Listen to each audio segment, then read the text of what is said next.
시편 강의 8번째 시간입니다. 오늘 시편 2편 7절에서 9절까지 나오는 말씀을 여러분과 같이 나누겠습니다.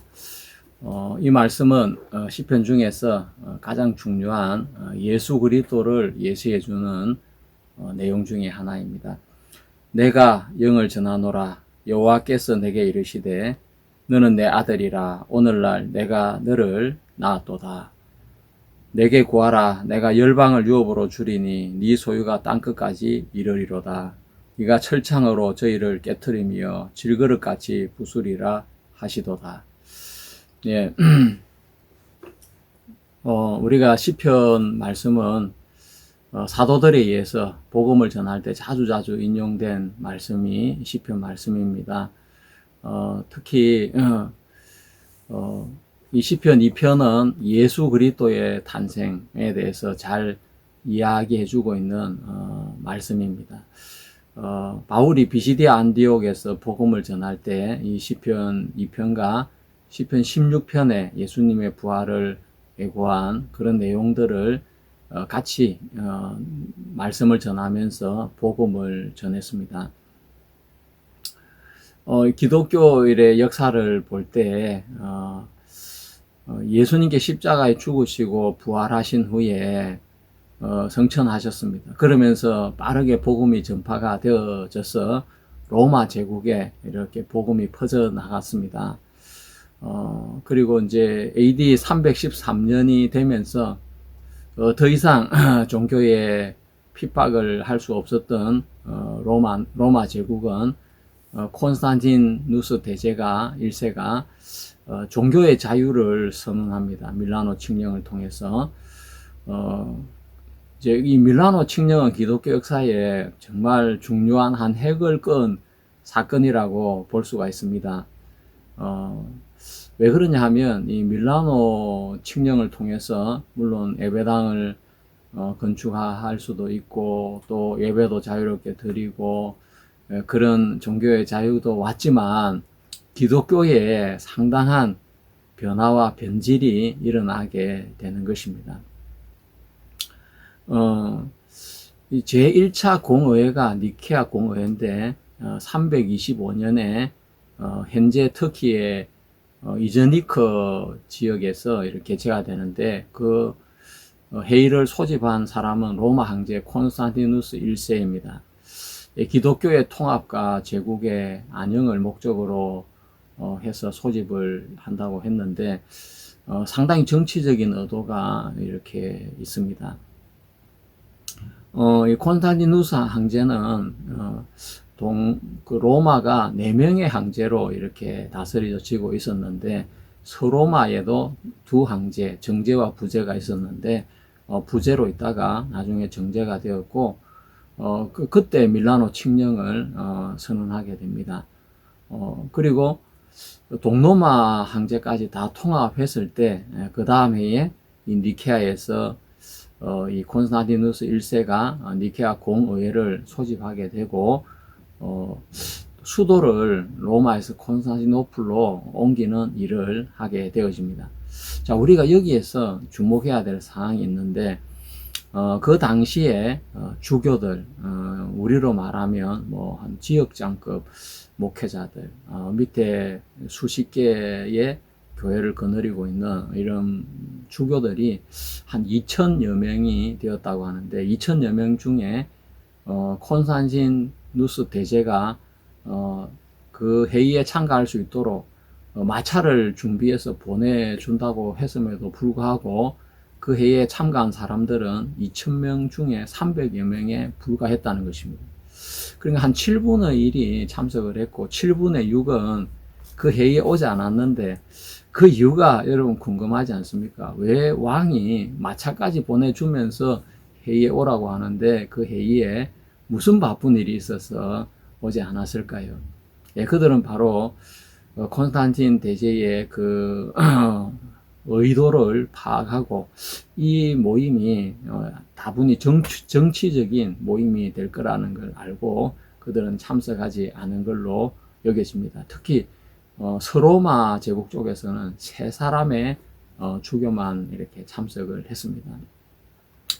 그 당시에 주요 어제가 삼위일체고 또 부활절 날짜를 정하는 것이었는데 그 회의가 이제 끝이 나게 되었을 때 아리우스파들은 삼위일체를 인정하지 않았기 때문에 이단으로 단정이 되어졌고, 또 콘스탄틴 대제나 그 어머니인 헬레나 여사는 기독교의 성인으로 추대를 받게 되었습니다. 우리가 여기서 하나 주목해야 될 사항은, 콘스탄틴 대제는 회심을 했거나 뭐 회개하고 예수 그리스도를 영접했다든지 또 믿음을 고백했다든지 세례를 받았다든지 전혀 그런 상황이 아니었습니다. 어떻게 그런 사람이 기독교의 성인이 될 수가 있고 기독교 주교들의 회의를 주최할 수 있는 그 권한을 도대체 누가 준 것일까요? 예, 그래서 저는 이 회의는 굉장히 정치적인 회의였다. 그래서 이건 잘못된 회의다. 저는 그렇게 생각을 합니다. 그리고 그 주교들은 황제에게는 성인의 칭호를 주고 자기들은 주교의 권한을 황제로부터 인정을 받게 되어집니다. 예, 그때부터 황제와 황제와 로마 가톨릭 사이에 굉장히 끈끈한 유대 관계를 가지게 되어집니다.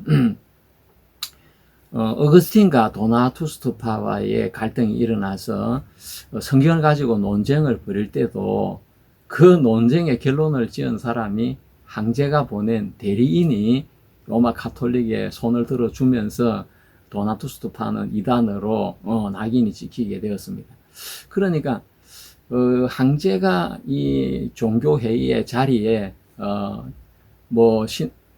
예수님을 믿는 믿음을 가지거나 회개를 했거나 세례를 받거나 뭐 신앙이 독실하지도 않은 상태에서 기독교의 지도자의 자리에 어느 날 등장을 해서 기독교에 큰 영향을 끼친 사건이 바로 이 니케아 공회라고 볼 수가 있습니다. 그 뒤에도 황제는 끊임없이 이렇게 기독교의 영향력을 행사하게 되어집니다. 그러니까 밀라노 칙령이 단순한 종교의 자유가 아니라 바로 한 거래였던 걸 저는 생각하게 됩니다. 이 제국을 다스리기 위해서 기독교인들의 도움이 필요하니까 종교의 자유라는 명목으로 자신의 위치를 기독교 안에서 확고하게 얻어낸 사건이 밀라노 칙령이 아닌가 생각이 되고, 오늘 읽은 이 말씀, 내가 영을 전하노라. 내가 내게 이르노니 너는 내 아들이라. 자, 이 말씀 참 중요한 말씀입니다. 그럼 너는 누굴 이야기합니까? 다윗을 이야기합니까? 뭐 성경을 읽는 사람을 이야기합니까? 누굴 이야기합니까? 이 너는 바로 예수 그리스도를 이야기하고 계신 것입니다. 내가 영을 전하노라. 여호와께서 내게 이르시되 너는 내 아들이라. 오늘날 내가 너를 낳았다. 하나님은 예수 그리스도에게 말씀하셨습니다. 오늘날 내가 너를 낳았다. 근데 이 말씀이 뒤집어진 사건이 바로 에베소 공의회였습니다. 에베소 공의회는 431년에 에베소에서 열렸는데, 에베소는 사도 요한이 그 마리아를 에베소로 모시고 가서 그곳에 목회를 하면서 마리아와 같이 마지막 생애를 보낸 곳이 그 에베소인데, 그 에베소 지역은 바울이 복음을 전할 때 그 아데미 여신을 아주 섬겼던 지역이었습니다. 아데미 여신은 뭐 이렇게 풍요와 이런 걸 빌어주는 여신인데 막 온 몸에 젖이 있는 그런 희한한 여신입니다. 그들이 여신을 섬기다가 예수님의 친모라고 하는 마리아가 왔을 때 그들은 자연스럽게 마리아를 존중하고 섬기게 되어졌고, 그것이 이렇게 계속 다른 지역에도 영향을 미치면서 마리아 숭배로 이어지는 걸 볼 수 있습니다. 이 에베소 공의회에서 마리아는 테오토코스, 하나님의 어머니라는 놀라운 정통 교리가 만들어지게 됩니다. 마리아가 하나님의 어머니입니까?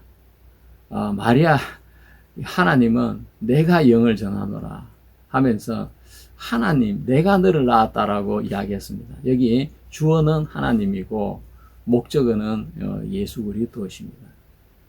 그리고 스스로가 낳았다는데 에베소 공어에서는 주어가 마리아로 바뀌고 목적어가 예수님이 되어집니다. 그러니까 마리아가 주어가 되니까 예수님은 마리아에 의해서 태어난 한 존재에 불과하고, 그럼 마리아가 낳은 자는 하나님이냐 그리스도냐, 그걸 가지고 사람들이 논쟁을 했는데 그 논쟁의 시작부터가 하나님에 대한 반역이었던 것입니다. 하나님은 분명히 내가 너를 낳았다라고 시편에서 선언했음에도 불구하고 신학자라 하는 사람들이, 주교라 하는 사람들이 하나님의 말씀을 짓밟고 잘못된 논쟁을 통해서 잘못된 교리를 만들었던 것입니다. 예수님께서 사역을 하실 때 하나님은 시편에서뿐 아니라 여러 차례 예수님을 향해 너는 내 아들이라고 선언을 했습니다. 증거자 세례 요한이 예수님을 하나님 아들이라고 선언을 했고, 또 세례를 받으신 후에 하늘로서 소리가 나면서 친히 말씀하시기를 이는 내 사랑한 아들이요 내 기뻐하는 자다라고 했습니다. 또 베드로, 요한, 야고보와 함께 베나산에 올라가셨을 때도 구름 속에서 소리가 나면서 이는 내 사랑하는 아들이요 내 기뻐하는 자다, 너희는 저의 말을 들어라 라고 말씀하셨습니다. 뿐만 아니라 그라사인 지방에 있는 귀신 들린 사람도 예수님을 보고 예수님 앞에 달려와서 하나님의 아들 예수여라고, 하나님의 아들이라고 불렀습니다. 또 우리가 잘 아는 베드로의 신앙 고백에서 베드로는 예수님을 주는 그리스도시요 살아계신 하나님의 아들이십니다 라고 고백을 했습니다. 또 사도 요한은 요한복음에서 요한복음을 자기가 기록하게 된 이유는 예수께서 하나님의 아들 그리스도임을 알고 믿게 하기 위함이다. 그를 통해 영생을 얻게 하기 위함이다라고 기록을 했습니다. 또 요한복음 1장에는 나다나엘이 예수님을 하나님의 아들이라고 고백을 했고, 예수님의 부활을 의심까지 했던 도마도 그 부활하신 예수님의 몸을 확인하고 나의 주시며 나의 하나님이시라고 고백을 했습니다. 뿐만 아니라 그 나사로의 그 형제간이었던 그 마르다도 예수님을 보고 예수님 하나님의 아들이라고 시인했고, 소경으로 났다가 눈을 떴던, 실로암 못에 가서 눈을 씻고 눈을 떴던 그 소경도 예수님을 인자 하나님의 아들이라고 시인을 했습니다. 십자가의 한편 강도, 구원을 받은 그 강도도 당신의 나라에 임하실 때에 나를 기억하소서 하면서 죽는 사람이 당신의 나라에 임하실 때 바로 예수님은 하나님의 아들이시고 그 천국의 주인이신 것을 이렇게 고백을 이렇게 했고, 그리고 십자가에 예수님이 돌아가실 때 그 돌아가신 후에 그 무덤을 이렇게 지켰던 로마 백부장과 군인들이 예수님 부활할 때 막 지진이 나고 막 돌문이 옮겨지고 하는 것을 보면서 그들은 예수님을 하나님의 아들이라고 시인을 하게 됩니다. 이처럼 시편 2편에서 하나님이 영을 내가 전하노라 하면서 하나님이 가장 먼저 너는 내 아들이라, 내가 너를 낳았다고 말씀을 하신 후에 그것이 메아리가 되어서 성경 구석구석의 곳곳에서 예수님을 만나는 사람들마다 예수님은 하나님의 아들이다, 예수님 하나님의 아들이다, 예수님은 그리스도다 라고 그렇게 메아리쳐 울렸던 것을 볼 수 있습니다. 예수님의 하나님의 아들 그리스도라는 걸 믿는 것이 왜 중요할까요? 그것은 바로 그리스도에 대한 예언의 말씀 안에 다 들어 있습니다. 그리스도는 우리의 죄를 대신하시는 분이고, 그리스도는 우리의 슬픔과 질고를 짊어지시는 분이고, 그가 찔림으로 우리가 나음을 입고 그가 채찍의 나음으로 우리가 나음을 입었도다. 그 이사야 53장에 나오는 말씀처럼 정말 예수 그리스도와 우리는 그 예수 그리스도 정말 메시아와 하나님의 아들과 우리의 관계는 하나님의 아들은 정말 우리의 죄를 대신하시는 분이고 우리의 슬픔과 우리의 질고를 대신하시는 분이고 우리의 형벌을 대신 하나님 앞에 받으시는 분이 바로 하나님의 아들이시고 그리스도이신 것입니다. 그래서 고린도후서에서는 고린도후서 5장에는 그리스도께서 한 사람이 모든 사람을 대신하여 죽었은즉 모든 사람이 죽은 것이라. 예수 그리스도의 죽음은 바로 우리의 죽음이고 예수님이 받으신 형벌은 내가 하나님 앞에 받아야 될 형벌을 대신 받으신 것이기 때문에 예수께서 그리스도인 것을 인정하는 그 믿음은 우리의 구원의 믿음의 기초라고 할 수가 있겠습니다. 히브리서에서도 이야기하고 있는데 히브리서를 한번 제가 읽어 드리겠습니다. 옛적의 선지자들로 여러 부분과 여러 모양으로 우리 조상들에게 말씀하신 하나님이 이 모든 날 마지막에 아들로 우리에게 말씀하셨으니 이 아들을 만유의 후사로 세우시고 또 저로 말미암아 모든 세계를 지으셨느니라. 예수님으로 말미암아 모든 세계를 지으셨다. 이는 하나님의 영광의 강체시요 그 본체의 형상이시라. 그 능력의 말씀으로 만물을 붙드시며 죄를 정결케 하는 일을 하시고 높은 곳에 계신 위엄의 우편에 앉으셨느니라. 예수님은 하나님의 영광의 강체시고 본체의 형상이시고 또 그분은 만물을 말씀으로 붙잡고 계시고 죄를 정결케 하는 일을 하시고 끝내셨다는 것입니다. 또 죄를 정결케 해주시는 것이 아니라 죄를 정결케 하는 일을 끝내시고 하나님의 보좌 우편에 앉아 계신 분인 것입니다. 저가 천사보다 얼만큼 뛰어남은 저희보다 더욱 아름다운 이름을 기업으로 얻으심이니 하나님께서 어느 때에 천사 중 누구에게 네가 내 아들이라 오늘날 내가 너를 낳았다 하셨으며 또다시 나는 그에게 아버지가 되고 그는 내게 아들이 되리라 하셨느냐. 하나님은 어떤 천사에게도 너는 내 아들이다, 내가 너를 낳았다고 말씀하지 않았습니다. 그러니까 시편 2편에 나오는 이 말씀은 하나님이 직접 예수 그리스도에게 하신 말씀인데 인간들은 신학자라는 사람들이 주교라는 사람들이 모여서 하나님의 자리에 마리아를 세워서 마리아가 예수님을 낳았다고 주장을 하면서 결국 테오토쿠스라는 말도 안 되는 교리를 만들어내게 된 것입니다. 자, 우리는 시편 2편은 하나님의 선언이라 한다면 누가복음 1장 43절에 나오는 엘리사벳, 세례 요한의 어머니된 엘리사벳이 마리아를 보고 내 주의 모친이라고 한 그 고백은 한 사람의 고백이지 하나님의 영이 아닙니다. 어떤 것이 더 우선이고 어떤 것이 더 근위가 있고 어떤 것이 더 우리가 믿어야 될 말씀이겠습니까? 예, 그 내 주의 모친이다. 하나님의 어머니다. 해서 테오토쿠스, 마리아는 하나님의 어머니라고 칭하게 되어졌고 그래서 마리아는 평생 죄를 짓지 않았다. 또 원죄 없이 태어났다. 마리아는 죽지 않고 부활 성천했다는 그런 교리까지 로마 가톨릭에서는 만들어내면서 마리아를 여신의 그 경지로 끌어올렸습니다. 테오토쿠스라는 말은 뭐냐면 하나님을 낳은 자라는 그리스어인데 예수 그리스도는 신성을 지닌 분인데 마리아가 그 예수님의 인성만 낳은 것이 아니라 육체만 낳은 것이 아니라 이 인성과 신성은 동시에 존재하기 때문에 예수님의 인성을 낳은 것은 예수님의 신성도 낳은 것이 되기 때문에 결국 마리아는 하나님의 어머니가 되는 것입니다. 그러니까 기독교에서는 이 로고스, 그 태초에 말씀이 계시니라 이 말씀을 로고스로 이해를 하고 그 로고스가 어떻게 육체를 입느냐라는 그 문제를 두고 그들은 이렇게 많은 연구를 하고 논쟁을 한 끝에 결국 마리아를 통해서 예수님이 태어난 그 부분을 그들은 이해하게 되었습니다. 이 논쟁에서 네스토리우스는 콘스탄티노폴리스의 대주교였는데 마리아가 예수님을 낳은 것은 예수님의 인성만을 낳은 것이다 라고 주장을 했습니다.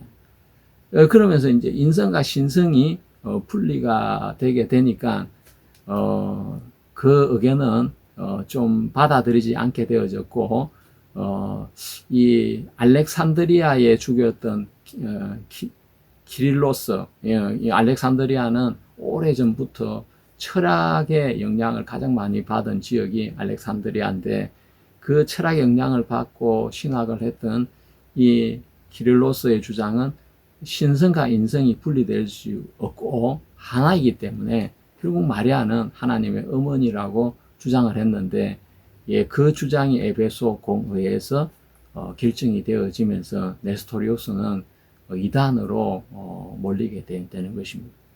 그리고 네스토리우스는 이제 그들은 동쪽으로 이렇게 선교를 해 나가면서 나중에 몽골 제국에게도 복음을 전하게 되고, 중앙아시아에도 또 중국에까지 복음을 전하는 그런 일들을 하게 되어지는 것입니다.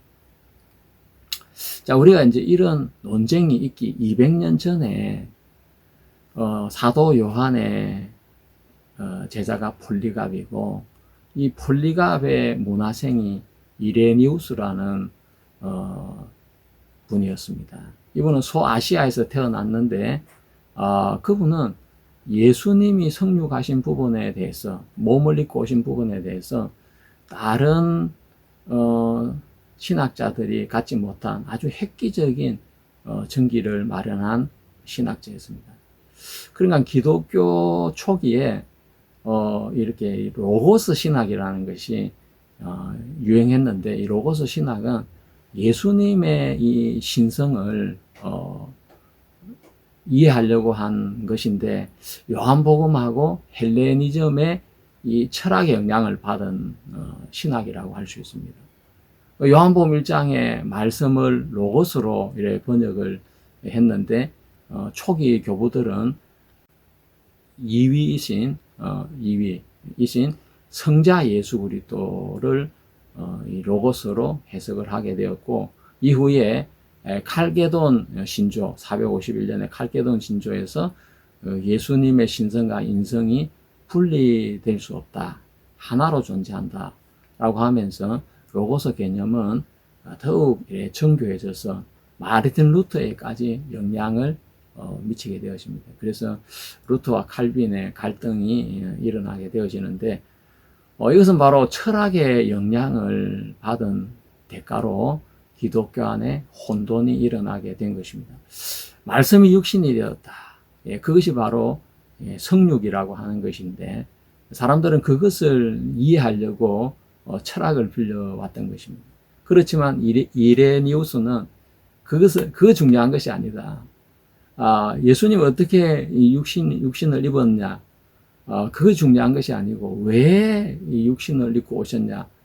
그것이 중요하다. 그러니까 어떻게, how, H-O-W, how가 중요한 것이 아니고 why, W-H-Y, why가 중요하다. 왜 육체를 입고 왔는지 그게 중요한 것이지, 어떻게, 어떤 방법으로 예수님이 사람이 되셨는가, 그건 결코 중요하지 않다.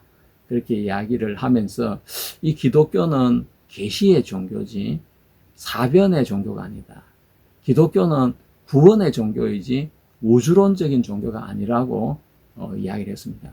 이 이레니우스는 구약과 신약은 계속성을 가지고 있고, 구약의 문제가 제기되면 신약에서 그 문제가 해결되는 것으로 이해했습니다. 죄는 아담으로부터 들어와서 온 인류를 멸망으로 이끌었지만, 그리스도를 통한 구속은 용서와 영생불사, 또 부활을 위한 것이고 완전한 구원을 뜻하는 것이라고 했습니다. 그래서 이레니우스는 성경을 근거로 로고스 개념이 중요한 것이 아니고 아들의 개념이 중요하다. 아들의 개념이 선행되어야 된다. 사람들이 다 로고스를 말할 때, 이 이레니우스는 아들을 이야기했습니다. 그래서 아들로 나신 분이지 예수님은 아들로 출산한 분이 아니다. 그렇게 이야기를 했던 것입니다. 저도 그 이야기에 전적으로 동의를 합니다. 시편 2편은 우리에게 말씀해 주고 있습니다. 내가 영을 정하노라. 하나님이 정하신 영이십니다. 여호와께서 내게 이르시되, 여호와께서 예수님에게 말씀하신 것입니다. 너는 내 아들이라. 오늘날 내가 너를 낳았다.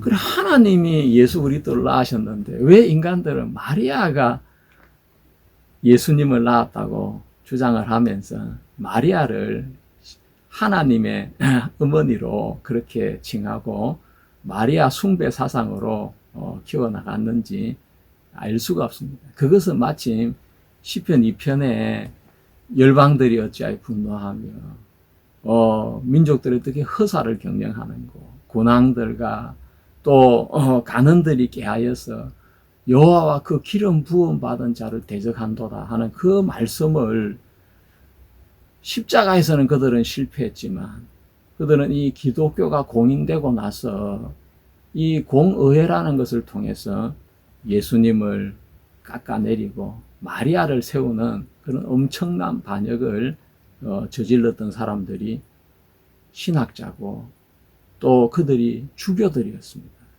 예수님의 이름으로.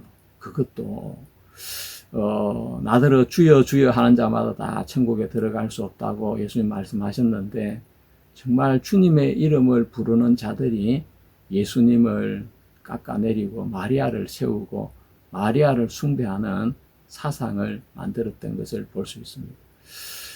저는 작년에 예수님께서 십자가에 돌아가시면서 7마디, 8마디 말씀을 남기셨는데, 그 중에서 예수님은 십자가 위에서 마리아를 보고 이렇게 말했습니다. 여자여 보라 아들이다 라고 이야기했습니다. 예수님 마지막 죽어가는 순간에도 마리아를 보고 어머니 냅니다, 아들입니다 이렇게 말하지 않고 여자여 라고 이야기했습니다. 요한복음 2장에도 예수님 포도주가 떨어졌을 때 마리아가 예수님 앞에 나왔을 때 그때도 예수님 여전히 여자여 이것이 나와 무슨 상관이 있나이랄까 말씀을 하셨습니다. 예수님은 살아생전 마리아를 여자라고 불렀습니다. 그리고 예수님은 여자의 후손이었습니다. 예수님은 마리아를 어머니라고 표현하지 않았습니다. 왜 그럴까요? 마리아는 예수님의 어머니로 숭배받아야 될 대상이 아니기 때문에 그렇습니다. 마리아도 예수님을 믿고 구원을 받아야 될 대상이지 숭배를 받아야 될 대상이 아닌 것입니다. 제가 시간 관계상 오늘은 간단하게 이야기를 정리하겠습니다. 제가 작년에 쓴 엘리 엘리 라마 사박다니 그 책에 이런 부분을 자세하게 소개하고 있고, 제가 오늘 전한 말씀은 제 네이버 블로그에 정리를 해서 올려놨습니다. 더 읽고 싶으신 분은 제 블로그를 통해서 또 책을 통해서 확인하시면 되겠습니다.